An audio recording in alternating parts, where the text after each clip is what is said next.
ਸਤਿ ਸ਼੍ਰੀ ਅਕਾਲ ਜੀ। ਇਸ ਟਾਈਮ ਤੁਸੀਂ ਦੇਖ ਸਕਦੇ ਮੈਂ ਜਿਸ ਪੁਲ ਤੇ ਜਾ ਰਿਹਾ ਹੈ ਇਹ ਕੋਈ ਆਮ ਪੁਲ ਨਹੀਂ ਹੈ। ਇਹ ਪੁਲ ਸਿੱਧਾ ਲੇਹ ਲਦਾਖ ਤੱਕ ਜਾਊਗਾ, ਜੋ ਕਿ ਪਨੂਪਲੀ ਤੋਂ ਲੇਹ ਲਦਾਖ ਤੱਕ ਰੇਲਵੇ ਦਾ ਪ੍ਰੋਜੈਕਟ ਚੱਲ ਰਿਹਾ ਹੈ।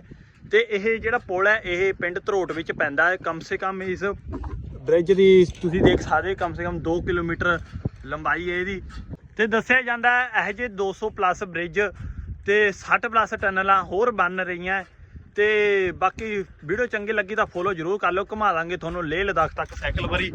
ਤੇ ਬਾਕੀ ਫੋਲੋ ਜ਼ਰੂਰ ਕਰੋ ਹੋਰ ਅਪਡੇਟ ਲਈ ਰੇਲਵੇ ਦੀ ਪ੍ਰੋਜੈਕਟ ਦੀ ਪਨੂਪਲੀ ਤੋਂ ਲੇਹ ਲਦਾਖ ਤੱਕ ਦੀ।